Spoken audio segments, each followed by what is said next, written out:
بسم اللہ الرحمن الرحیم۔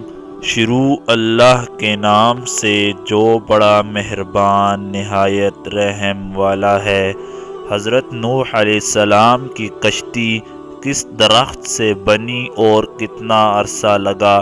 بعض علماء نے کہا ہے کہ جب اللہ تعالی نے نوح علیہ السلام کی دعا قبول کی تو اللہ نے حکم دیا کہ زمین میں ایک درخت لگاؤ تاکہ وہ تیار ہو جائے تو اس کی لکڑی سے کشتی بنائی جائے۔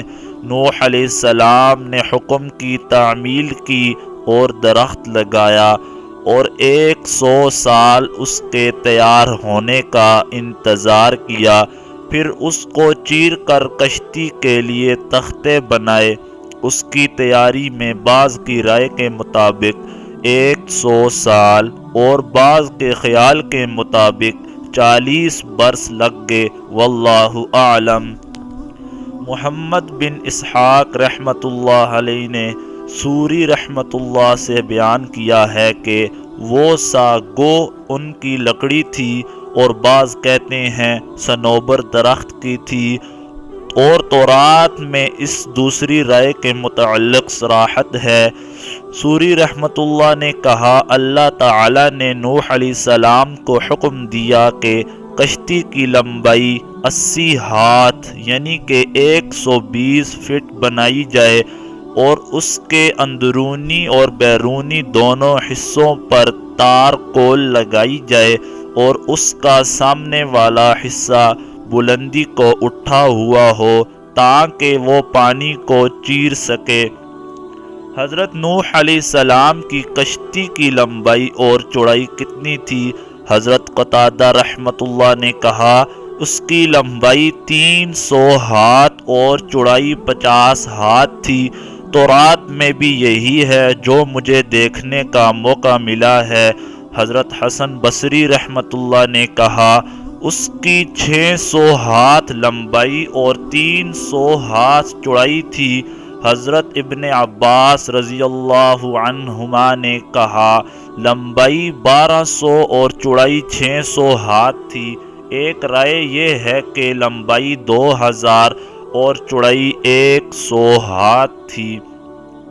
تمام اہل آراء نے کہا اس کی بلندی 30 ہاتھ تھی اور وہ کشتی 3 منزلوں والی تھی، ہر منزل 10 ہاتھ اونچی تھی۔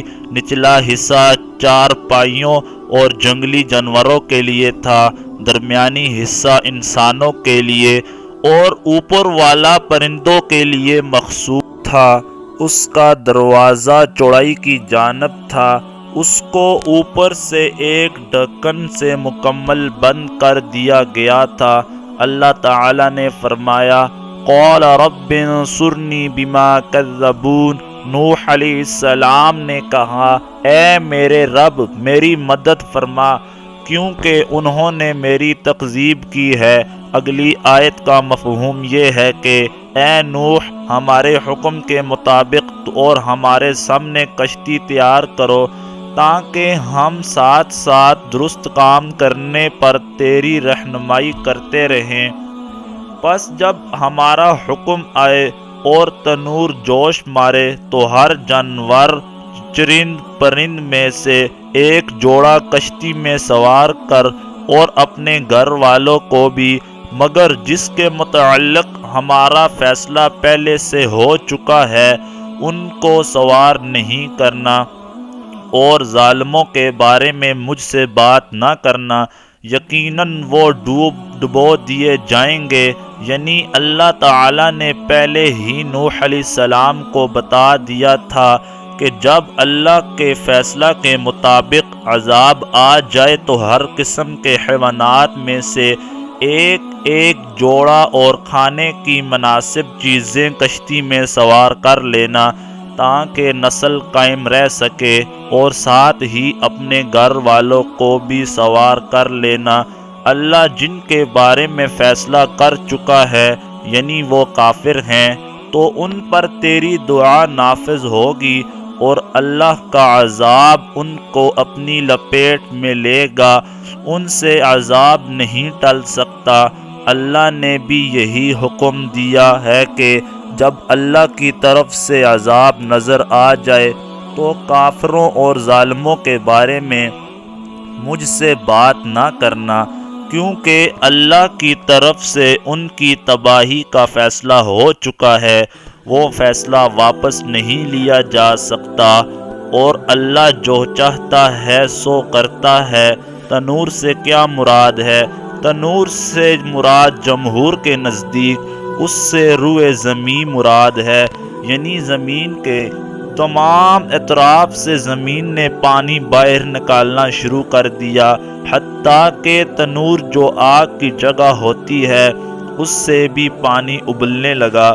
حضرت ابن عباس رضی اللہ عنہما نے کہا تنور ہند میں ایک چشمہ ہے، شبعی نے کہا کوفے میں ایک چشمہ ہے، قتادہ نے کہا جزیرہ میں ایک چشمہ ہے، حضرت علی بن ابی طالب رضی اللہ عنہ نے کہا تنور سے صبح کا چمکنا اور روشن ہونا مراد ہے، یعنی صبح کے وقت ہر چیز کا جوڑا کشتی میں سوار کر لینا، لیکن یہ قول غریب ہے۔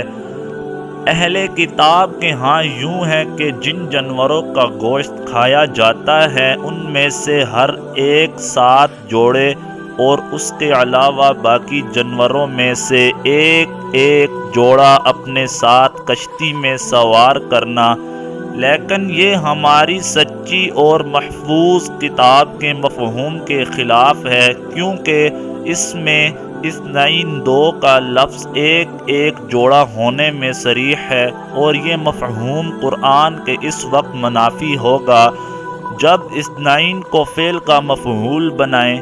اگر اس کو زوجین کی تاکید بنائیں اور مفعول محذوف تسلیم کریں تو اہل کتاب کی بات کے منافی نہیں ہوگا، کیونکہ پھر مفعول کوئی بھی نکالا جا سکتا ہے۔ واللہ اعلم۔